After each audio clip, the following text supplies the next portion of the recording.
So one kind of fun and surprising way to mix neutrals, interesting neutrals, is by beginning with a pair of complementary colors. So here I've got a red and a green. This is Pyrrole Red Light and Chromium Oxide Green.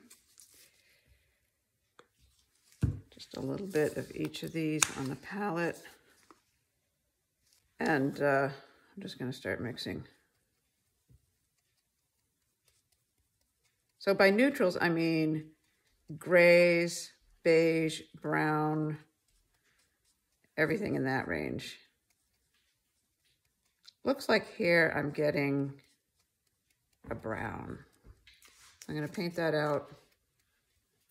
Yeah, it's kind of a deep, earthy brown. And I can alter that a little bit by adding red.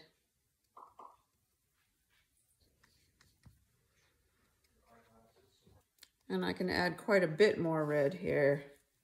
And then it starts to look more like a deep brownish red than a brown, which takes it out of the category of neutral.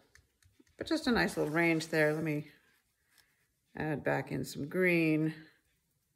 And now this gets like a really gross green-brown.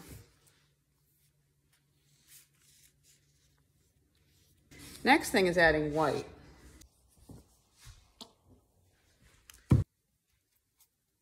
There, and now we're getting a really interesting kind of, I don't know what you would call that. It's not cafe au lait. Let's take a look.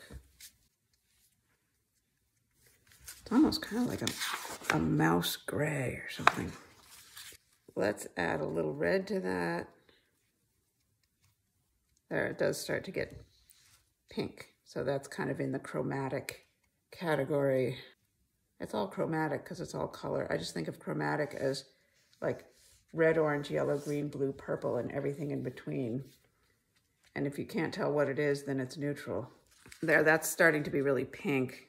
That's more red. So another thing I'm gonna try with this same red, I'm gonna try a different green. Phthalo green, this is blue shade. Very strong pigment there.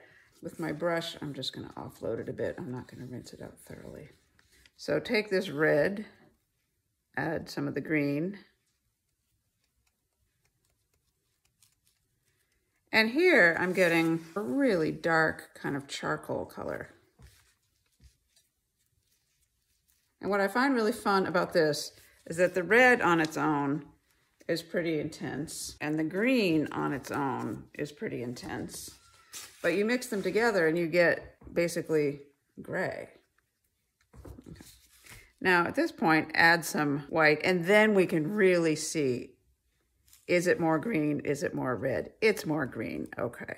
If I'm looking for a real gray there, the thing to do there, it's green, add the opposite color. So I'm adding a bit of red. That's starting to look more like gray. But here I can see, yeah, it's a pretty neutral gray. I'm gonna add more white to that. So the white just makes it a lighter value. It doesn't change the hue. The hue is what we're looking at, red or green. Is it more red? Is it more green? Is it really neutral gray? Yeah, this looks like concrete. I mean, that doesn't look any more red or any more green to me. That now looks a slight bit green. So why would you do this? Why would you mix a gray out of very expensive red and very expensive green when you could just buy very inexpensive gray?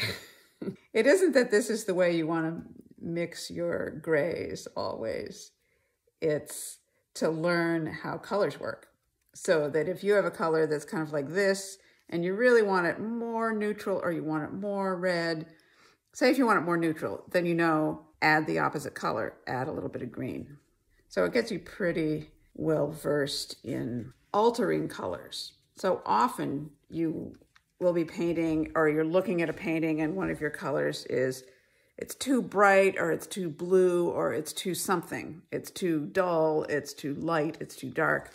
And just learning how to alter them becomes pretty intuitive if you have this kind of foundation.